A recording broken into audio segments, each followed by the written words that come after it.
Oh my gosh, I feel like I've made it. I'm on Nerdtainment. Yay! Stop it. Oh my gosh, I'm fangirling. Okay, my biggest question, if you could do this again, would you have kept your financial situation a secret? No, I love that I lied about making millions. I feel like it disarmed people. It made people think like, why is she even here? They dismissed me, but not enough that they didn't take my strategy seriously, which I think is proven with the Tevin vote, with me being the swing vote on a bunch of things. They thought, oh, Liz is smart, but she's never going to win because she makes millions. So I actually wanted to go to Final Tribal and say, actually, I don't make millions. I'm a single mom.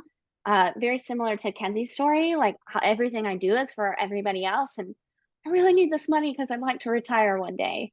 So I don't I don't regret anything. I think I played an awesome game. You did. Thank So you.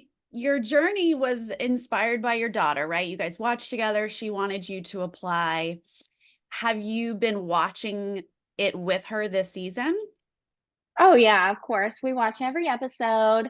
It's been super, super fun. She's really loved it.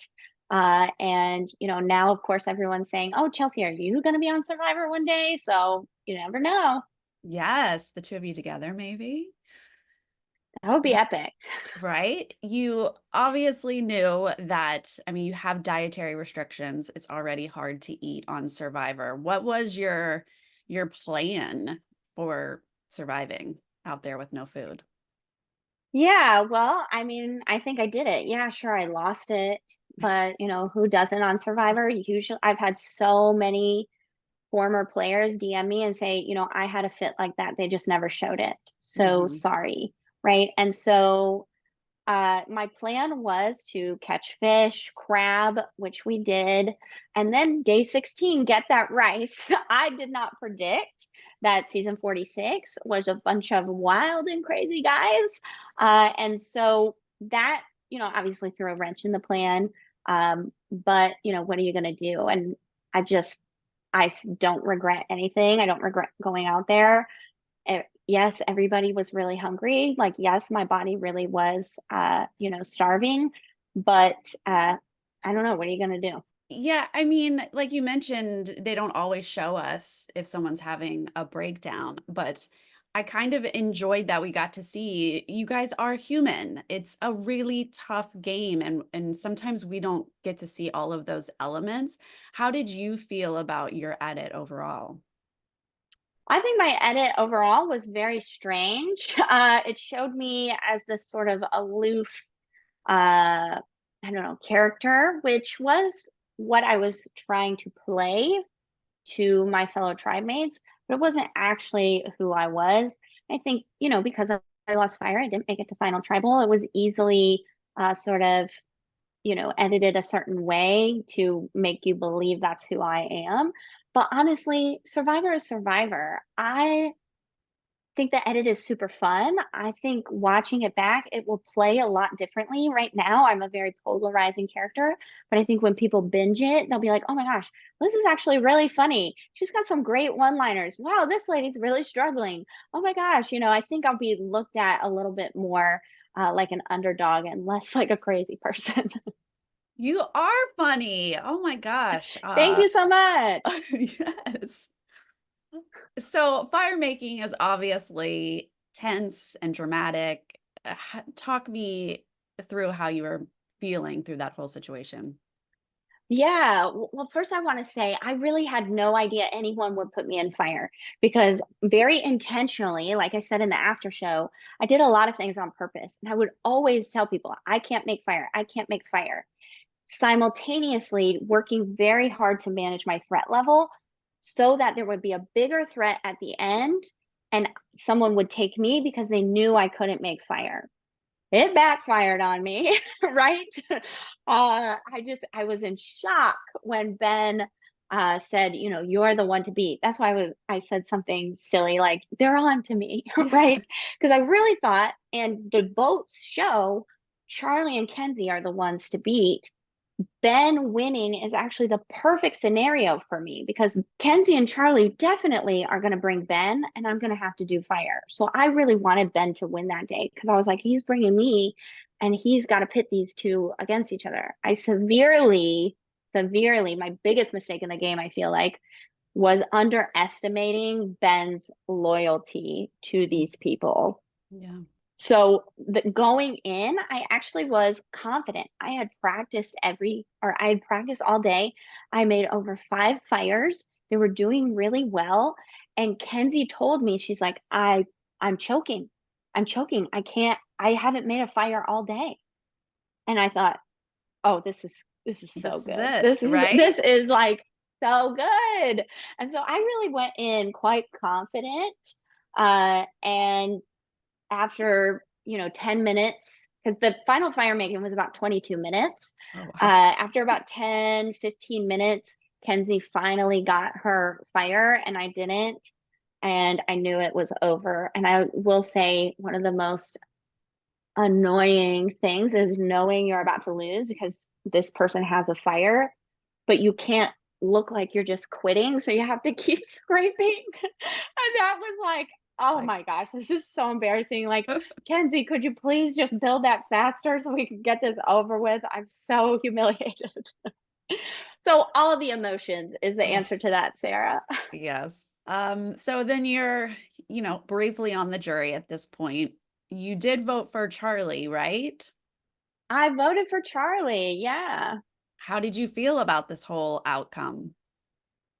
I feel great. I think Charlie and Kenzie are both fierce competitors. I think that, Hunter, Soda, and I, who all voted for Charlie, took more stock in the sort of masterminding and the sort of, driving things. And I think that's where Charlie really shined in Final Tribal. And I voted for him because at Final 7, he said, you know what, Liz, you wanted to vote Q, but I convinced you to vote Venus.